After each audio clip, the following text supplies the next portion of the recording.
When I think about how much I paid in taxes alone, literally, before I got my passport, I definitely have invested over £100,000 in the UK economy as a result of just me. Let's not talk about anybody else, just me personally being in the UK. At the time, we didn't have PSWs. That was not a thing. Is it PSW? Whatever it is that gives you the option to extend your visa for 2 years after you graduate. That was not an option under Theresa May. She said, you gotta go back to your country, okay? I got detained at the airport. Yes, I did. But I didn't marry anybody. I didn't do a fake marriage. I didn't even do a real marriage. I didn't have a cousin, a brother. I didn't have anything. It was literally just me and God and my job applications. Hi, welcome back to my YouTube space. My name is Kacha as always. Today, I'm going to be filming, or this is part 2, should I say, of my 3-part series where I'm talking about all things UK visas, applications, passports, all of that kind of stuff, okay? I feel like this is something a lot of people tend to not talk about that much, so I just want to kind of like break the barriers a little bit. Yes, there's a lot of content out there, on YouTube and everywhere, and this started getting even more and more so popular now, but I feel like back in the day, and still to some extent, people get a little bit sneaky talking about what exactly that they've done when it comes to going from student visa, 16-year-old girl in Nigeria with a student visa, to now whoever is sitting in front of you who has a British passport and is living in the UK permanently for now. I'm gonna start all the way, from 2012, I think it was, where I was really struggling to get into universities in Nigeria. I felt like I tried everything and I was just so frustrated. And then the idea came for me to come to the UK. And I wasn't very happy about it at the time. And you see this theme replicated across this entire video that I wouldn't say I wasn't the biggest fan of the UK. For me, the UK was about opportunity, and I don't know where this video is going to find itself, but this isn't even about, I'm ungrateful, because I was thinking about it the other day. I've literally spent, when I look at visa applications, taxes, and all of that stuff, I've invested more than £100,000 into being in the UK. So I don't want to hear anything about gratitude or ingratitude, because I feel like it's a mutual relationship, okay? But I just want to say, I saw the UK as a place of opportunity. I wasn't thinking about, passports or all this kind of stuff when I first moved here. I just wanted to study, right? I was just I wanted to get into university. So when I was trying in Nigeria and it didn't work out, the UK was obviously the next thing, because at the time, looking at the other options where I was looking at, the UK in prices were comparable. Those were the good old days, guys, when £1 used to be 150, 200 naira. I know it's insane now, but that was what was going on in my day, okay? Money had value in my day.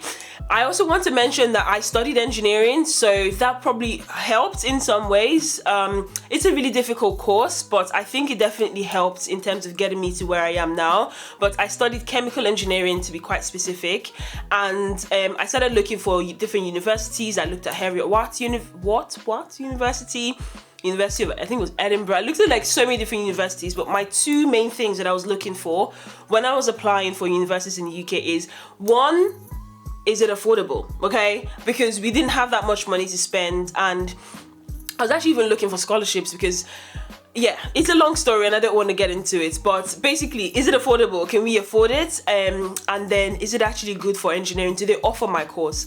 A third thing actually that ended up being a criteria that I didn't realize is I was very young at the time. I literally was 16 years old, and I didn't realize that, in the UK, the normal age for entry university is 18, whereas in Nigeria, where I was at the time, the normal age for entering university was 16 years old, which to me, I was like, I'm perfectly fine, I'm ready to go. But no. UK universities were like, you're a child, okay? Sit down. So that then became a criteria, and I ended up finding this university called Teesside University, which opened its arms to me, and they were like, yeah, you just need to be aware that you're in an adult environment, okay? So, there's going to be things happening that you're probably not going to be able to do to other 16-year-olds, so that was fine. However, what happened was that I didn't have A-levels. I had O-levels, which is your WAEC, your NECO.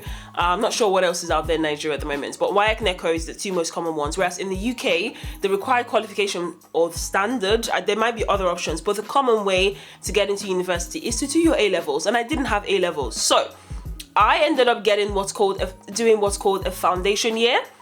And the foundation year is essentially supposed to be like A-level equivalent type, where they essentially teach you like basically bring you up to speed, because A-levels obviously are more advanced than O-levels. So that's what I ended up doing for 6 months. Now, it could have been a year. I know it's called a foundation year. It could have been a year, but because my English was really good, hello colonization, my English was really good, and I passed my English exams like really well. So they were like, yeah, actually a lot of it is really like all about English from people who are not from English speaking countries, and therefore you're fine to do it for 6 months. So I ended up doing my foundation year for 6 months, and I had to get a 6-month visa. Now, my full course, which is again a degree, bachelor's degree in chemical engineering, was attached to that foundation year. But for some reason unknown to me, the Home Office didn't see that as a one package. So essentially, I had to do 6 months. I had to do the whole procedure for a visa for the first 6 months, and then after that applied for a 3-year visa. So that was what happened. 16, I'm in the UK, it's all brand new. Definitely check out my video talking about life in the UK and all of that stuff, but it's all brand new. And then after 6 months, I go back to Nigeria because I have to apply for a second visa. Now that comes to visa number 2. So let's count with me, okay? As I go through the long, very, very long drawn out process of how many different visas that I had to get. So it was crazy, right? It was really, really crazy. And then the second time around, again, applying for the whole visa in Nigeria. And to be honest, I have to say, each time that I applied for a visa from Nigeria, I was always delayed. There was always something holding me back. When I did it for the first 6 months, I was late to school, like to uni, like I want to say 3 weeks late. Maybe longer. The second time when I was applying again from Nigeria, my visa was delayed. This was in 2013, and I don't know why, but it was just taking so long. And then again, I came to university like maybe 2 weeks later, something like that. But I was like, fine, I'm used to it. So that was the process of me getting my second visa actually. And I didn't really need to over-explain myself when it comes to, why do I need a visa, what the visa was about, because you could obviously see that for the last 6 months I've been in the UK studying. And then after that, obviously, I was now moving on to my next course, which was my degree in engineering. So now there's a bit of a plot twist, like before we get to step 3, is that I realized that I wanted to have work experience, and I didn't want to graduate without having work experience. So my course does offer the option, or did offer the option at the time, to do what we call a placement year in the UK, whereas in other places it's just called an internship. It was after my second year, again, I have to say, universities in the UK, or the timeline for a normal degree course in the UK is 3 years. In Nigeria, it's 4 years. Some other countries, wherever you're from, obviously it might be different, but just bear in mind that in the UK, the standard is 3 years. I also want to rewind back to when I said that I was 16 years old when I came. The reason why that's also quite normal, and you end up at the same age really if you're going into university at 16 in Nigeria versus going into UK at 18. 16 years old, you do a 4-year course that takes you to what age? 20. And then by the time you do your national youth service, which we all have to do, it's 1 year. So that was 2021 at the end of the day. Whereas in the UK, you do A-levels for 2 years, and then after your A-levels, you then be 18. From 18 to the end of your graduation, 3 years, it'll be 21. So you end up at the same age regardless, but it's just the way that you get there is obviously quite different. So with me, I'm now like, okay, we need some experience, okay? We need some experience in here. And then I decided that, okay, I was going to start applying for placements. As I said, I'll make a separate video, an entirely different video where I'm talking about the really, like, getting into detail about the applications, what I did, the jobs that I had, all that kind of stuff. So if you're interested in that, I'll definitely say check out my channel, stick around, and I'll be uploading that video after this one. So I realized that I needed experience, so I was like, okay, let me apply for jobs. I applied for jobs. I was fortunate enough to get an internship. Now, the thing though is that the internship that I was applying for was for 1 full year.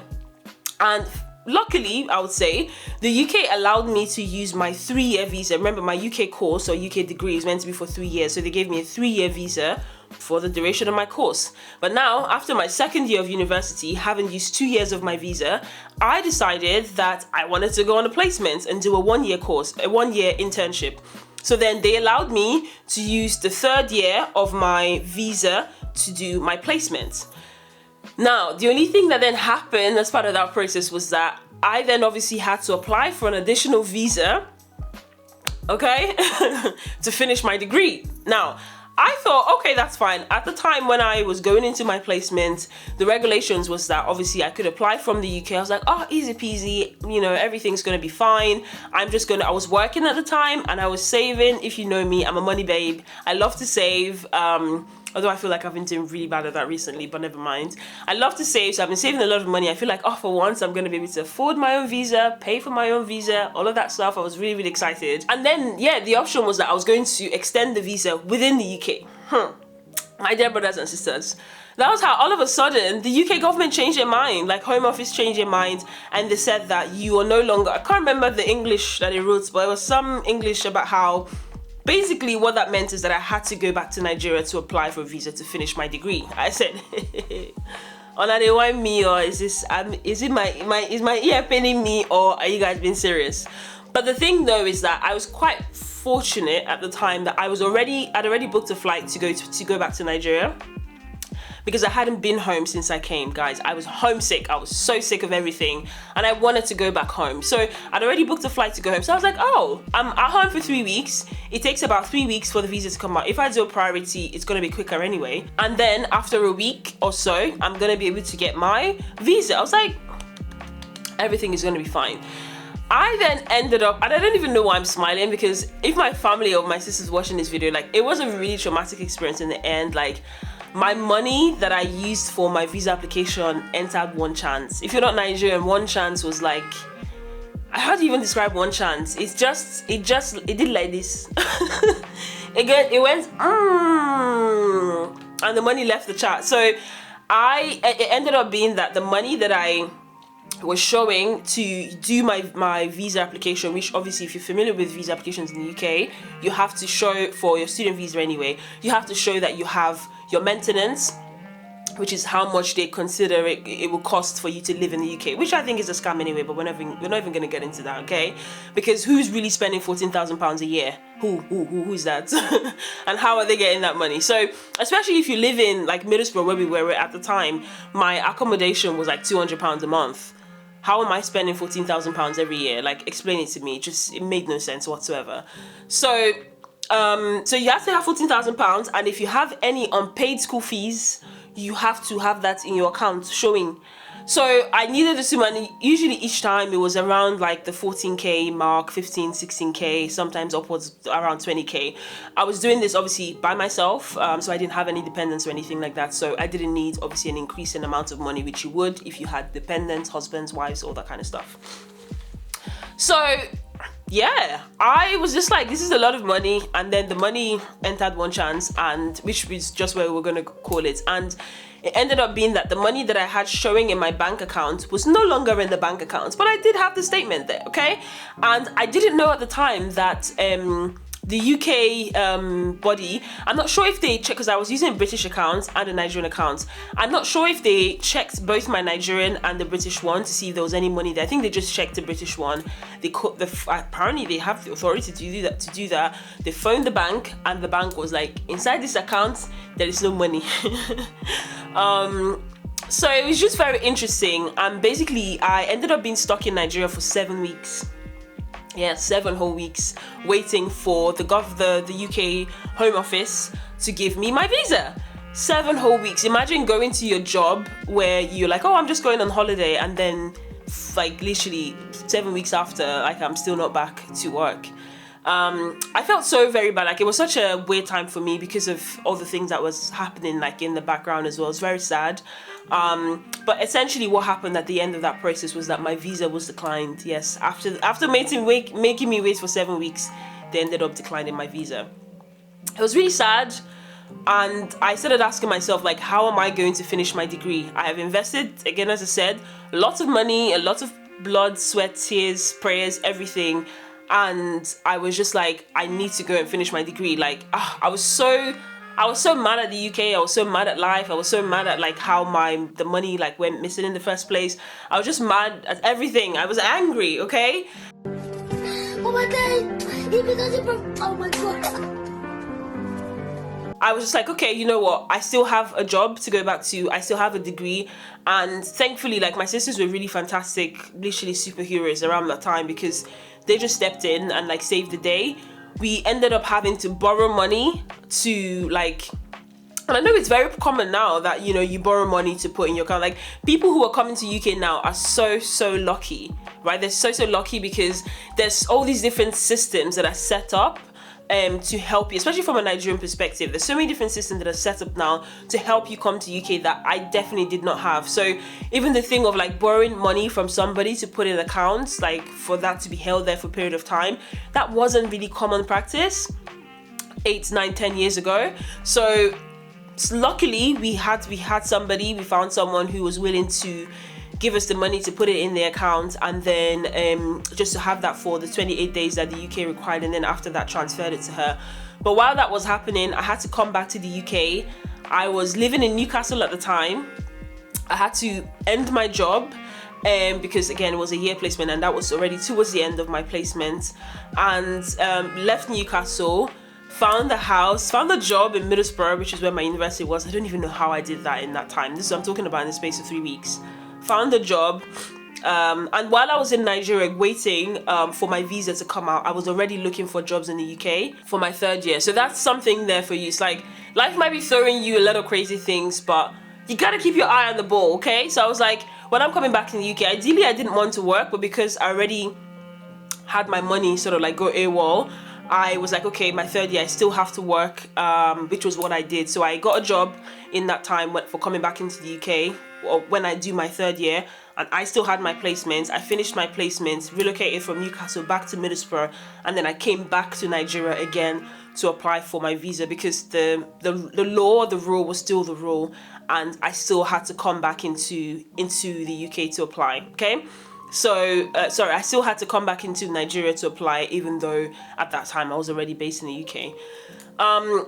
And it was so interesting. When I was coming back to come to UK to obviously finish my placement year, I got detained at the airport. Yes, I did. So, because my visa was almost running out, and then I don't even know, but I think something triggered the system, and I'd applied for a visa and I'd been rejected, and my visa was almost running out, and then it's like literally my visa was running out within 1 month and I'm coming into the UK. I think something there wasn't quite right in the system. So literally they handed me a slip at the airport, and they were like, yeah, you're being detained.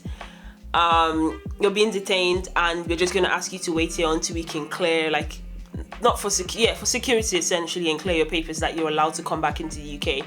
And it was really scary. It wasn't for very long. I think it was for about an hour. But you can imagine all of the turmoil that I just faced in Nigeria, like waiting for 7 weeks for my visa to be approved, and then it getting declined, and me just thinking of my job, and the fact that I still had a job to come back to that had been waiting for me for 7 weeks, and you know, all the personal stuff that meant that led to the money not being there. And it was very difficult. I think in that moment at the airport, I literally was about to break down crying. Because I didn't know how long it would last, and I'd never been to like a police station before or anything. So like, yeah, just being in that moment and just getting told that, hey, you're being detained, was like, okay, well, this is fun. But anyway, I was not detained for very long, and they gave me my passport that, yeah, I'm allowed to go back in. I explained the situation to them, that I was going to leave the country again to go back to Nigeria to apply for my visa, and then they allowed me to come through. So as I said, fast forward again, left my job, relocated back to Middlesbrough, and then while my course mates were studying for, the new year, starting their final year, I had to go back to Nigeria to apply again for my, how many visas now? Foundation year, the first 3-year visa, then me attempting to get the last year visa to finish my degree. That was number 3 now. And then now I'm on visa number 4, right? Which is essentially me trying again for the second time to get my, to basically finish my degree. At that point, I was like, I'm leaving this country. I don't want to be here. I hate this country. I was very upset. I was literally so angry at everything. But funny enough, after borrowing the money and getting the bank details right and everything, I think my visa came out like in 2 days. Yeah, 1 or 2 days. I don't know how that happened. I don't understand what even went on there. Maybe it was my prayer. I don't know what was going on. But I was already worried that, okay, I'm just going to miss the first month of my degree, of my final year. And like, I'm just going to have to live with that. But for some reason, yeah, they gave me, literally, I applied today, I got my decision either tomorrow, like the next day or the next day after, which is very rare. So yeah, I was really grateful for to God for that, because I feel like it was a miracle. Because honestly, I still remember when they told me that my visa, the previous one, had been denied. Like, I almost walked into the middle of the road. It was so bad. Oh, anyway, but yeah, that was my 4th visa done. I came back to the UK, and then I finished my degree. I think that was the first video I actually ever posted on YouTube, was my graduation day, and I still have that up because I now have 2 degrees since then, okay? So after that, then came the war. Because student visa is like, it's difficult, but it's easier. You know what I mean? It's like, you already went to secondary school. You already been working 6 years to get your O levels, A levels, whatever it is. So like, they're gonna give you the thingy. You just need to have the money there, and everything's fine. Now the tussle was now then applying for a tier 2 visa. I was really ruthless, and I have to say, I was very strategic, and I was very ruthless when it came to applying for my job visa, or my sponsored visa, essentially, because at the time we didn't have PSWs. That was not a thing. Is it PSW? Whatever it is that gives you the option to extend your visa for 2 years after you graduate. That was not an option under Theresa May. She said you gotta go back to your country. Okay, so it was not an option. And it's like, after your tier 2 visa, your student visa finishes, pack your bags. She was like, yeah, you need to wrap it up. Go back to where you come from. It's not here. So I had 3 months actually after my tier 4 visa, the last one that I applied for, ended, to when I had to move, go back to Nigeria. So my graduation was in July. My exit day was 30th of September 2017. I can never forget that day. So I was literally racing against time, and it was really, really, really, really difficult. I didn't marry anybody, unfortunately or fortunately for me. There's no shaming of people who do that per se. It's not for me, but I didn't marry anybody. I didn't do a fake marriage. I didn't even do a real marriage. I didn't have a cousin, a brother. I didn't have anything. It was literally just me and God and my job applications, and I secured a sponsored job. And the way that it happened was so funny, but again, I'll talk about that in a separate video. It was just really, really funny. But after so many applications, I got that, and then I applied for my tier 2 visa. And I just want to say, I know like a lot of people who are going to be watching this are not Christian, but I cried so much when I didn't get the previous visa that was denied. And as I said, all that turmoil, and literally from the turmoil that I went to get my visa for my final year, to then getting a sponsored job where my company essentially did everything for me. Like, I still get emotional thinking about it, because like, I almost felt like, I felt so, it's almost like it was such a full circle moment, because a year ago from the time when I was applying, like, I was literally in tears, about to walk into the middle of like a moving traffic, because my visa was in decline, and I just thought like I wasn't going to be able to come back to the UK to finish my degree. And it sounds like a joke, but you hear those stories, and these are things that do happen to people. So to then go from there, where my company, once I got the job, my company literally did the spot. I got a lawyer, and literally when I went to home office to apply for a visa, I'm used to being there in the back of the queue with everybody with my wallet. Yes sir, so my date is 8 o'clock. So my date is 8:30. Oh yeah, go stand there. They're not there, you go stand there. So I was used to just being like following the crowd and doing that thing. Guys, literally, I had a lawyer. Like, I know it sounds funny, but like, I just felt so VIP. And then for the first time ever, I've never been, at the time it was £750 for like the VVIP priority. The standard priority that takes a week used to cost £150. Again, I don't know what the figures are at the moment, but at the time it used to cost £150. And then there was the ones for like the elites, the special lot, and it was like £750 at the time. Guys, my company literally paid for that, paid for the lawyer, paid for the visa application, paid for everything. So from going from being completely broke, borrowing for money, to pay for visa, asking everybody to contribute 200, contribute this one, like having to relocate, move all my stuff because my visa was declined, getting detained at the airport because I had not been allowed entry, to go from a lawyer literally just taking me around literally front of the queue. It probably took 30 minutes to do the application, and the end of the day, the same day, they made a decision and I got the visa. And I was just like, I felt so, I can't find the word to describe how I felt, honestly. I cried a lot, because I was so grateful to God, because I felt like I didn't do anything to deserve like what I got the previous year, because I've been a good girl. I've been studying, I've been getting my grades, like I even had 2 different placements. I've been working so hard, and I just felt like life really just did me dirty. So to go from that to this, literally, I was just so grateful, and so grateful to God as well, because anyway, so I got the tier 2 visa. Obviously, I got it on the same day. Anyway, and yeah, that was how my tier 2 process started. I explained in a little bit about when I was talking about my passport applications, but after the first tier 2 visa, the next one is usually like pretty straightforward again. Also use a company lawyer to apply for literally everything after then. It's almost like God was like, I know that you suffered, but like, let me show you how good it can get. Like, I didn't have to do much. Like, my lawyer the second time, again, I've been doing from when I was 16 years old. Like, I was doing my own visa application. Like, I don't even know where I got the brain from. There's so many things that I used to do. I'm like, who told me how to do this? But I've been so used to applying for all my visa application. But like from tier 2, they did that one the second time round. So you can apply for British settled status after being in the UK after being on a tier 2 visa for 5 years. So what happened was, the first tier 2 visa that I got was for 3 years, and then the second tier 2 visa was for 2 years. So then that concludes the total of 5 years. So the second visa, they also helped me to get that one. And then after that, I then applied for indefinite leave to remain.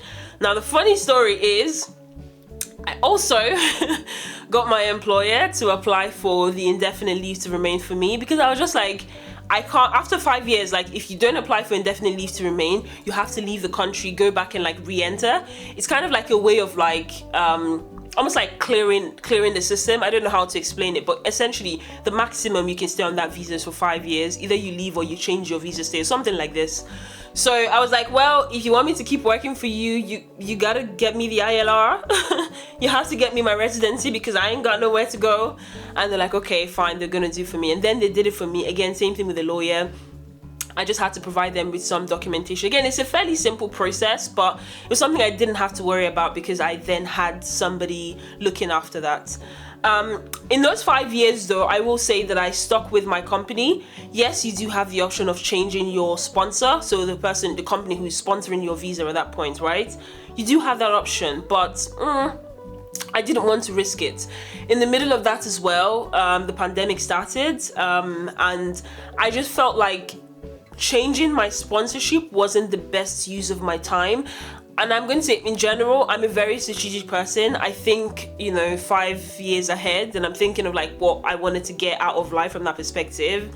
I haven't been as strategic and as anal about my plans as I used to be, but I was like, I want to get a lot of experience out of this. So like, I'm not gonna just quit because I want to change my sponsorship and like get a better paying job, because honestly I wasn't being paid that well.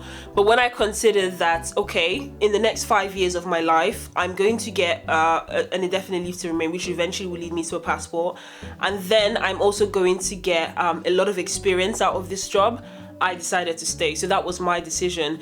But obviously you have the option of changing your sponsors at any time. Again, I'm not sure if there's a minimum you can stay with one sponsor or not, but you do have the option of changing. But it's very difficult to get a sponsored job in the first place, and I know how hard I worked to get that one, so I just didn't want to mess with it. I also felt like there were other ways to make money on top of that visa, so I started a business on a tier 2 visa, and that's something that we can talk about on a different day. But there's so many other avenues to make money, so for me the priority was just getting that sponsored visa, staying on it until I got my permanent residency / indefinite leave to remain, and that was what I did. The company also applied for the ILR for me, permanent residency, as I said, and then after that, obviously, I applied for naturalization and got my passport. If you want to hear about the details of the passport application from the indefinite leave to remain and a lot more about the technicalities around that, definitely make sure to check out my other video where I was talking about this. But this is just giving you the tea of how I went from my student visa to how I got my passport. Okay, I hope that makes sense. I hope the story was interesting for you to hear. Let's do a final count. So we had my let me keep my pen down. We had my foundation year visa. We had my first 3-year visa for my tier 2 visa for my student one. Then we had me going back to Nigeria the first time after my placements to do the visa to finish my degree. Then there was the second one, which I then actually got to then finish my degree. Then there was my first tier 2 visa, now sponsored visa. Then there was my second sponsored visa, and then there was my indefinite leave to remain. So in total, I had 7 different visa applications that I did in this country. And as I said, I can put the math down and look at paper. Literally, when I think about how much I paid in taxes alone, literally, before I got my passport, I definitely have invested over £100,000 in the UK economy as a result of just me. Let's not talk about anybody else, just me personally being in the UK. So it's been a very, very interesting ride, but you know, we got there in the end. But thank you so much for watching this video, and definitely make sure you check out the next video where I'm going to be talking a lot more about the different jobs, how I got the jobs, what I did, what I didn't do, and the different tips on how to actually apply for different jobs and get to a sponsored job if that is your goal. So that was me. No husband, no marriage, fake or real, no PSW, nothing, but just me, my dreams, and God essentially going from a student visa to my passport. Thank you so much for watching. See you somewhere in the space sometime soon. Bye bye.